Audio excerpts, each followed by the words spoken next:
जो लड़का तुझे डंकी लगा के बाहर लेके जा रहा था वो समंदर में गर्क हो गया है।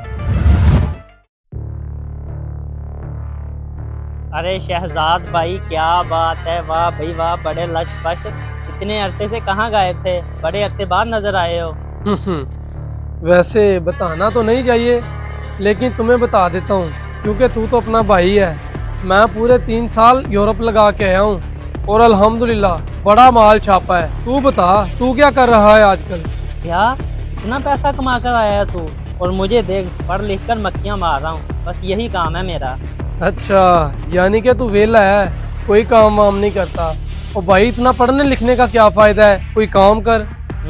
काम? और भाई मेरे मतलब का कोई काम नहीं मिलता। जहाँ भी जाऊँ 20-30 हजार मिलते हैं और इतने पैसों से मेरा गुजारा नहीं होता। सही कह रहा है तू।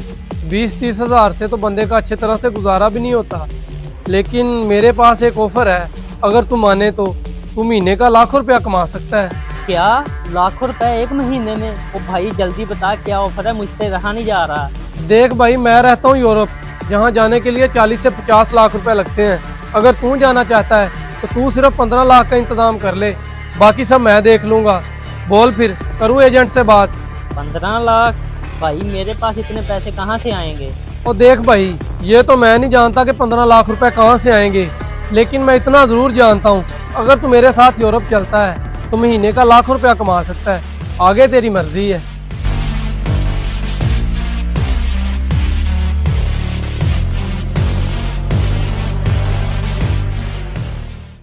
बेटा मैं तो तुम्हारे इंतजार में था, तू आके कोई अच्छी खबर सुनाएगा कि मेरी जॉब लग गई है, लेकिन हमेशा की तरह आगे बुरी खबर ही सुनाई है तूने। अब्बा आप परेशान ना हो, जॉब नहीं मिली तो क्या हुआ, मुझे एक बड़ी अच्छी ऑफर मिली है बाहर मुल्क जाने की। बाहर मुल्क जाएगा? मैं कुछ समझा नहीं, क्या मतलब, कैसे जाएगा तू? अब्बा मेरा एक दोस्त है, यूरोप में रहता है, अभी वो पाकिस्तान आया हुआ है, उसके पास बहुत पैसा है। उसने मुझे कहा है कि यूरोप जाने के लिए 40 से 50 लाख रुपया लगता है, लेकिन मैं तुम्हें 15 लाख में ले जाऊंगा। बस फिर मैंने भी कह दिया कि मुझे लेकर चलो। तो बेटा खैरियत तो है, क्या हो गया तुझे? कहीं तेरा दिमाग खराब तो नहीं हो गया? तुझे बाहर जाने के लिए 15 लाख रुपए मैं कहाँ से दूं? मुझसे तो घर के खर्चे पूरे नहीं होते। वैसे भी यूरोप जाने के 40 से 50 लाख रुपए लगते हैं, वो तुझे 15 लाख रुपए में कैसे लेके जा रहा है? कहीं वो तुझे डंकी के चक्कर में तो नहीं फंसा रहा? अब्बा वो मुझे जहाज के जरिए लेकर जाए या डंकी के, यूरोप तो लेकर जा रहा है ना। और एक दफा मैं उधर पहुंच गया तो हमारे घर के हालात बदल जाएंगे, हमें किसी चीज की कमी नहीं होगी, इतने पैसे कमाऊंगा मैं। वो बेटे मुझे ऐसे पैसे नहीं चाहिए जिसमें तेरी जान को खतरा हो। तूने जो भी करना है अपने मुल्क में रह के कर। तेरी नौकरी नहीं लगती तो कोई मसला नहीं है, रूखी सूखी खा के गुजारा कर लेंगे, लेकिन मैं तुझे ऐसे बाहर नहीं जाने दूंगा। अब्बा आप तो डरते ही रहेंगे, जिंदगी में कुछ बड़ा करने के लिए रिस्क तो लेना पड़ता है। मुझे पहले पता था आप मुझे बाहर जाने के लिए पैसे नहीं देंगे, लेकिन मैं ये सुनहरी मौका अपने हाथ से जाने नहीं दूंगा। मैं किसी न किसी तरीके से पैसों का बंदोबस्त करके बाहर जरूर जाऊंगा, चाहे मेरी जान को खतरा क्यों ना हो।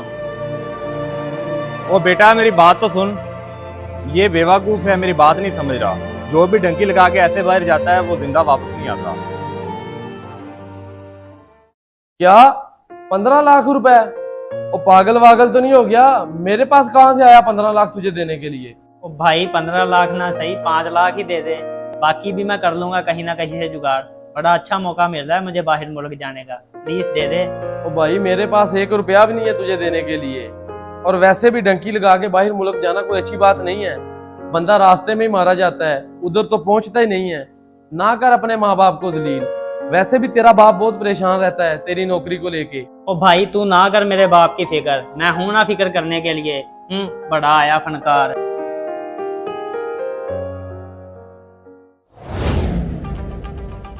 अरे शहजाद भाई आपके पास तो बहुत पैसे हैं, आप मुझे ले जाएं यूरोप, मैं वहां जाकर काम करके आपको पैसे दे दूंगा। ओ देख भाई, अगर तू 15 लाख का इंतजाम नहीं कर सकता तो कोई बात नहीं, मैं एजेंट से बात कर लेता हूँ। तू सिर्फ 5 लाख का इंतजाम कर ले, बाकी तू उधर जाके कमा के दे देना, कोई मसला नहीं है। और जो भी करना है जल्दी कर, मैंने 2 दिन के बाद यूरोप के लिए निकलना है, मेरे पास टाइम नहीं है। 5 लाख कहाँ से करूंगा, सबसे मांग के देख लिया, किसी ने भी नहीं दिए, इसीलिए तो आपके पास आया हूँ। और देख भाई, अगर तूने मेरे साथ जाना है तो 5 लाख का इंतजाम कर ले, नहीं तो तेरी मर्जी है, मैंने पैकिंग वगैरह करनी है।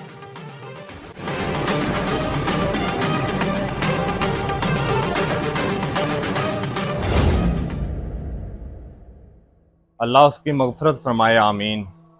बेटा तुझे कुछ पता चला है जो लड़का तुझे डंकी लगा के बाहर लेके जा रहा था वो समंदर में गर्क हो गया है, नहीं रहा वो इस दुनिया में।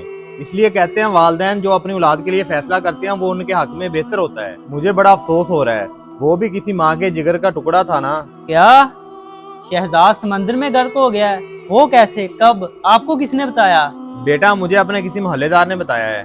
ऐसी बातें छुपी कहाँ रहती हैं, पूरे गांव में कहराम मचा हुआ है। उसके बाप का रो रो के बुरा हाल हो गया है, माँ उसकी सदमे से बेहोश हो गई है। मैं तो अल्लाह का शुक्र अदा करता हूँ कि तू नहीं गया। अब्बा आप बिल्कुल ठीक कह रहे हैं, मैं पैसा कमाने की लालच में अंधा हो गया था। ये तो अच्छा हुआ कि आपने इनकार कर दिया और कहीं और से पैसों का बंदोबस्त नहीं हुआ, वरना आज मैं भी। अब्बा अब मुझे सबक मिल गया है, अब मैं अपने मुल्क में ही रह के पैसा कमाऊंगा। बहुत खुशी हो रही है मेरे बेटे, तूने बिल्कुल सही फैसला किया है। बल्कि मैं चाहता हूँ मेरे मुल्क का हर नौजवान अपने मुल्क में रह के ही मेहनत करे। अगर बाहरले मुल्क जाना है तो सही तरीके से जाओ, ये डंगी का रिस्क उठा के नहीं जाना चाहिए, वरना खुदा ना खास्ता ऐसा कुछ हो जाता है और पीछे से वालिदैन रुल जाते हैं।